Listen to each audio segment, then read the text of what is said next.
Good afternoon, YouTube. Welcome to Ferret Face Fail Productions. Today we're doing something a little bit different. I'm doing a review on the M1 MacBook Pro. So here we have the brand new MacBook Pro 13-inch with 16 gigabytes of RAM and the M1 processor. I opted to go this route because in my adventures of looking for a really good mobile editing laptop, especially in the ultrabook line, there isn't a lot of options that make sense or that are powerful enough to do what I need to do. In this space, we really have things like the XPS 13 or the Razer 13 laptop, which, albeit are good gaming laptops, or at least the Razer can be at least a decent gaming laptop, they fall short in the area of a processor. 4-core, 8-threaded processor, 16 gigs of RAM, and costing over $1,000. So for your money, you really start to look for things like, well, what really provides the best video editing experience? On my channel, mostly Moto Vlog, as well as I have a channel for my dog called Taming the Tamascan, and we do a lot of action cam stuff. Lots of footage. Of course, a lot of it's 4K 60 or 2.7K 60 a lot of times, and we need a machine that can do that, that is lightweight, portable, and has good battery life. Because when I'm traveling around, I really don't want to be dealing with having to find a wall socket at all times. And I also don't want to lose a ton of performance by not being plugged in. So first, as a Windows user switching over to Mac, I'd have to say that it's a pretty good experience. Some things are different, but the user interface is actually quite nice. I haven't had any problems. It's been 10 years since I have owned a MacBook Pro. And going back to it was very easy to pick back up. I would say anybody can do it, and at the end of the day, it's icons on a screen that you click on, you find your program, you open it, you run it, and it's really that simple. The other thing that we get, how do I work with a Windows machine and a Mac? A lot of people believe for some reason that they just can't work it all together. Well, right now I have them connected. I'm sharing a folder from my Windows PC, allowing the MacBook Pro to open it up, and so I can transfer data back and forth between both PC and Mac, so I can get editing data. So that way I can transfer a whole bunch of stuff over. And the transfer speeds are fantastically fast, and I'm very impressed with it overall. So let's talk about what you get in the box with the MacBook Pro. Well, you don't get a whole lot, to be perfectly honest with you. You get the MacBook, which is beautiful, by the way. The metal casing on it it feels sturdy, even though it's only 3 pounds. It's thin. It's a very good feel to it. The MacBook Pro is air cooled, unlike the MacBook Air. And this is, as I said, the 16 gigabyte variant with the 8-core GPU and 8-core CPU. The biggest downside right out of the box that I can tell is only having 2 USB-C ports or Thunderbolt 3. Now, a lot of ultrabooks don't have a lot of I/O, so I'll forgive it. And something like a cheap dongle like this really kind of solves all of your issues. But it would have been nice to have at least one USB-A.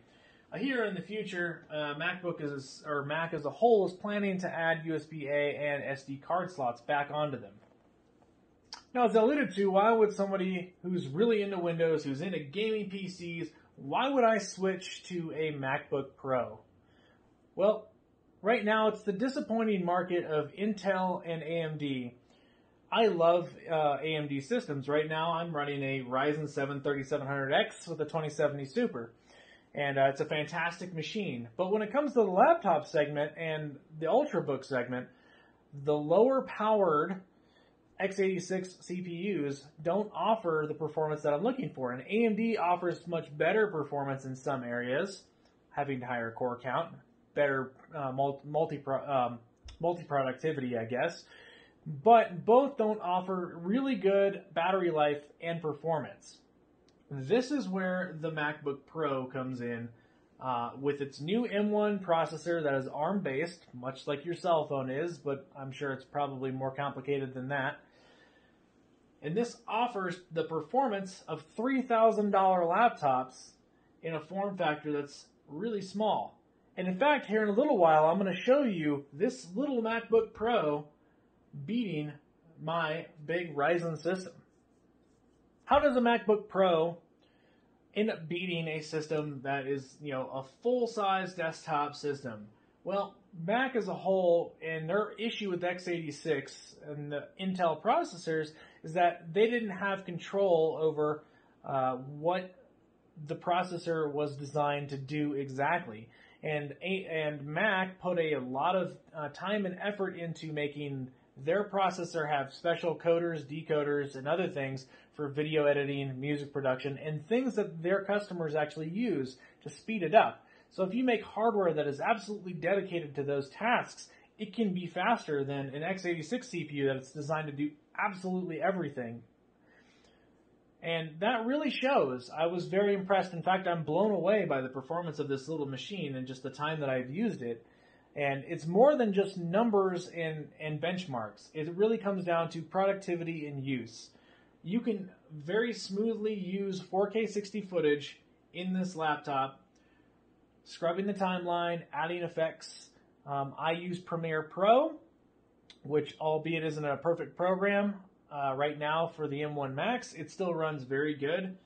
And editing is very enjoyable on this laptop, whereas a lot of other ones that I've used, it has not been enjoyable. So I get back to, why would you purchase a MacBook Pro? Well, I'm going to recommend to you to seriously look at the MacBook Air. The MacBook Air 8GB model with the 8-core GPU or 7-core GPU is an absolutely amazing value. Just under $1,000, it offers 90% of the performance of this MacBook Pro, and maybe even more so in most cases. And I would say it's 100% of the performance unless you are using, unless you're doing tasks that load the CPU for hours at a time. These run cool, have excellent battery life, and I'm very impressed with that as a whole. And I'll recommend the MacBook Air because for most users that watch videos, or maybe you do a little bit of video editing or encoding, but it's nothing too hard, or you do Photoshop, but nothing super intensive. If it's just a hobby, then more than likely the Air is going to be the way to go. That'll save you some money versus the Pro. It configured as I have it with the 512 gigabyte SSD and 16 gigs of RAM, it's about $1,500. And if you could save, let's just say $300 with going with the bigger SSD, that makes the value of this M1 processor much higher. And to top it off, the MacBook Air does not have a fan. It is completely silent. Moving on to my next topic is temperature. The fans hardly ever ramp up. In fact, it took almost an hour of rendering for the fans to kind of kick in audibly. And that, even then, it was not loud, it was not intrusive, nothing like my big tower, of course. So that was very impressive. I had no complaints about it. And even to the touch, the MacBook does not get warm. Under heavy loads it gets a little bit warm, but it's not like the days of having a laptop on your lap where it's just roasting you and you're uncomfortable. It really doesn't get that hot, and that's because the CPU only draws 13 watts. Now here, we're going to move on to some real-world testing of the MacBook Pro, and I'm going to put it up against my Ryzen machine in Insta360's Studio 2021, updated for M1 Silicon, as well as it's been a program on Windows for quite some time. And we're going to do a workflow that I do real world, where basically I get home from dirt biking or out with the dog, where the action cam's been running for an hour, and I throw all of my footage into the Insta360 editor. I turn on color correction as well as stabilization. That way I have good footage I can just cut and piece together. Not the most efficient way of doing things, I know, but if my computer is going to be sitting all night anyway doing nothing, then I don't really care.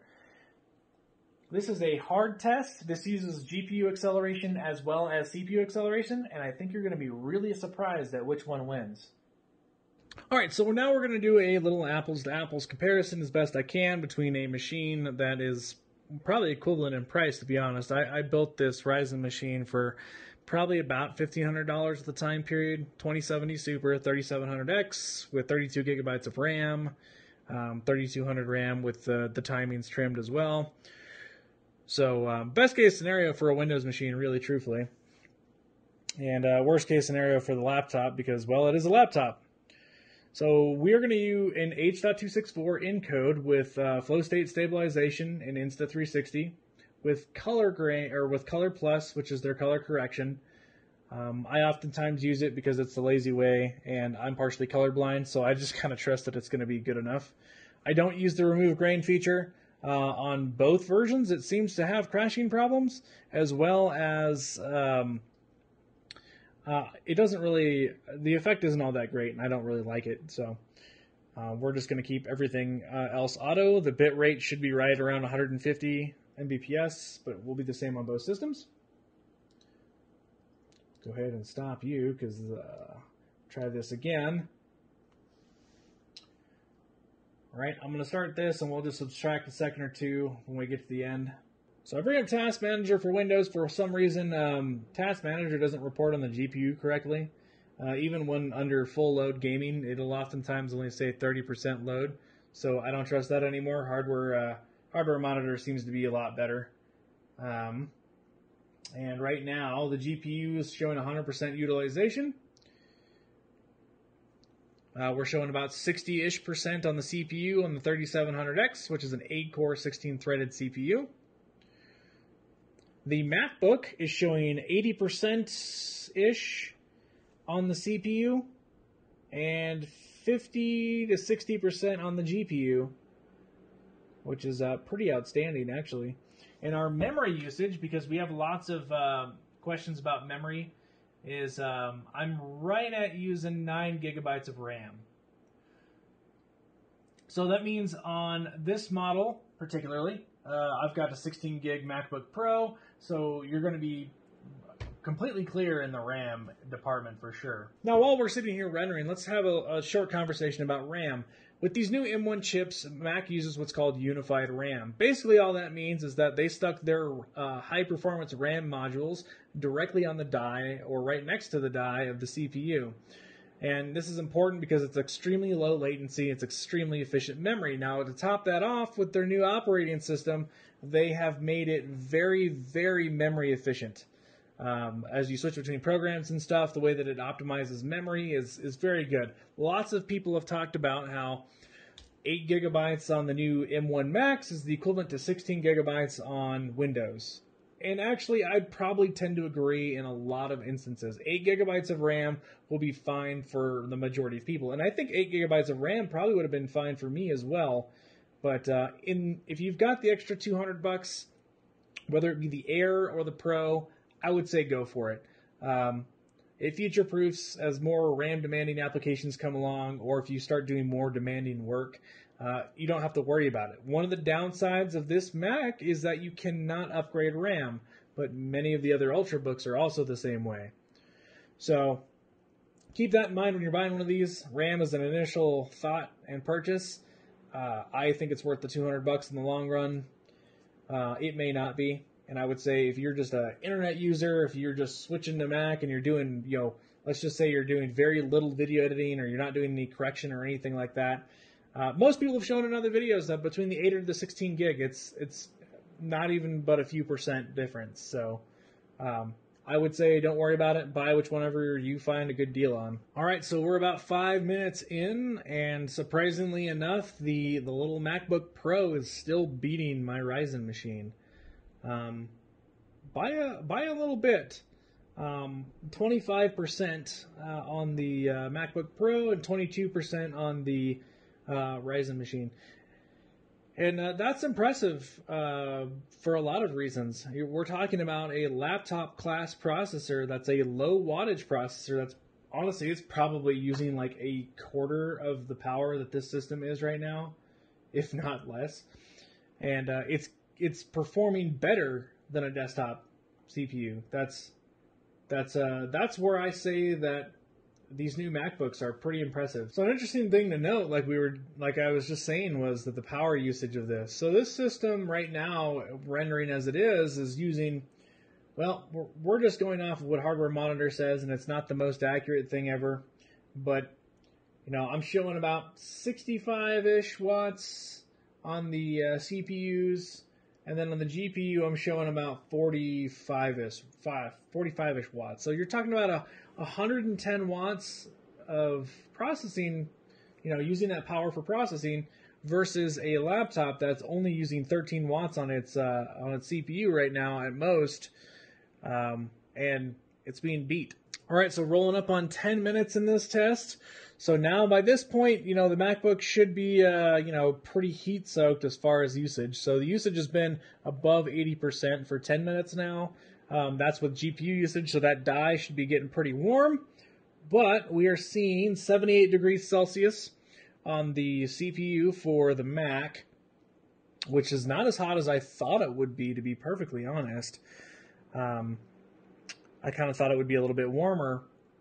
And right now the Mac is rolling right up onto 50% in the test, and the Windows machine is at 42%. So we've got about an 8% lead with the Mac, and that's awesome. It's huge. And now let's remember, right now, the Mac is on battery power as well. This is another great thing about the M1 Mac, is you're not losing any performance by being on battery like you would with a Windows machine. Most gaming laptops, they cut your clock speeds and your power usage when you go to the battery by quite a bit, making your performance really bad. There it is. So 1 hour, 13 minutes, and about 25 seconds. Yeah, that's pretty outstanding. I mean, we're talking about an 18% lead over my my Ryzen system. I'm very shocked that the M1 Mac did it that quickly. This is just a long process, and normally, even with moto vlogging and stuff, I try to keep the tracks are a little bit more organized, and I don't usually have half-hour tracks at a time. But I figured this would be a good test over time to see, what the temperatures on the Mac would be, how it would run, what was the CPU usage, how would it compare to using my own system in real-world usage versus the MacBook. And if that's how it's going to be, that's pretty awesome. It's very compelling. In fact, it's almost kind of sad, really. All right, guys, so painfully, I've been waiting for my big system to finish up rendering in the Insta360 Studio. This ended up being way more painful than I thought it was going to be, as sad as that is. But, yeah, we are now at 1 hour, 50 minutes, sitting at 98.7%. And yeah, like I said earlier, I think that it's been so long now, I don't even remember. I think it was 1 hour and 13 minutes that the MacBook Pro finished. So that's a huge difference. I might have to look more into maybe what's wrong, or if this is just how it is. But I know this process has always been really slow on the system. It was slow on my other systems even more so. But yeah, well, I'm glad to see at least the Mac does pretty well with this program. All right, guys, so finally, 1 hour, 53 minutes, 35 seconds. So, well, 52 minutes or 34 seconds because I started a second late. Well, it did turn out to not even matter now. That is painful. Man, that's a big difference. All right, now we're going to run a Cinebench R23 test. Basically, the best thing that we kind of see of this, we can see side-by-side scores. Cinebench is now, I think, optimized for M1. So we'll get to see how that looks and what the scores are. Many people have done this test, so probably isn't surprising if you're coming across mine as after other people. But what I care about the most in this test as far as a real-world testing goes is how hot the fans get and how hard the CPU temperature, or how high is the CPU temperature going to get. So we'll go ahead and let it run. This should run for 10 minutes in a standard test. Okay, now my system's on its second run. And the MacBook Pro is still on pass number 1. It's just about to finish. So we can see in this test that x86 has an advantage with their cores and threads being able to be leveraged in this way very well. We'll see how that keeps up. Because right now it looks like my system here is going to be done rendering here in a few seconds. And then this one just started its second pass. So it's not a huge difference, not as much as you might think for a ultrabook. We're getting to be about 4 minutes in. The MacBook Pro's CPU temperature is sitting right at 72 degrees Celsius, which is surprisingly cool. I pulled up the main SoC temperature. There are tons of temperature sensors on the CPU or on the die as a whole on the M1 Mac. So that's what was defaulted in that software that I pulled up. So I'm assuming that's as close to CPU temperature as I'm going to get for now. But until I find something better, that's pretty cool. And overall, it doesn't feel super hot. In fact, it's a lot cooler than it was when it was running the Insta360 render. For the MacBook Pro, we're looking at a 7,769 multi-core score. And on my Ryzen 7 3700X, a 12,143. So not bad numbers from either. I mean, actually, in all honesty, a 7,769 score is phenomenal for any laptop. I feel like that's a pretty good class to be in for this kind of workload. We'll go ahead and run the single core test just for fun. I am sure that this is going to take a hot second, so we're going to get this going. All right, so we just finished up the single core test on the M1 Mac. So we're looking at a 1,512 for the MacBook Pro, beating the single core performance of the Ryzen 7 3700X by a pretty wide margin. So real quick, I just wanted to show us just playing back Premiere Pro's beta. This is just a 3-minute 4K 60 clip from my cell phone. Not a super high bit rate, even less than that of my my GoPro. But playback is very smooth, manipulating the timeline is, and I know there's no effects or anything, but I've used laptops that couldn't even do this for sure in the same price range, or had stuttering. And this is the normal kind of footage that I think a lot of people use, and that's kind of important. It's a good demonstration of just what it is. All right, guys. Now that we've finished up all the testing, and some of that was really painful, more so my poor Ryzen machine just did not want to admit defeat, but it sadly had to.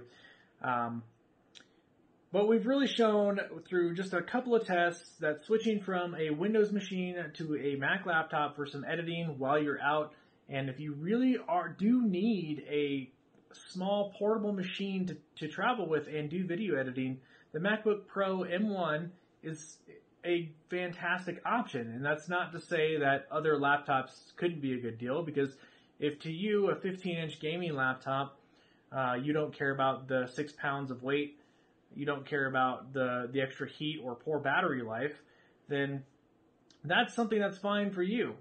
But for me personally, I've gotten pretty tired over the years with gaming laptops.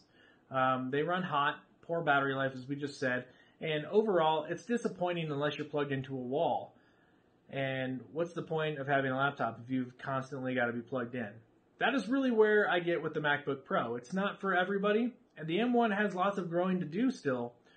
But for production, for me, going out and traveling with my dog and with the dirt bikes and bringing a laptop with that's not going to take up a ton of space, or maybe it has to go on the motorcycle, that is a fantastic thing to have. Something that is truly capable of keeping up with a desktop class processor while being energy efficient and portable. Well, thanks for watching, guys.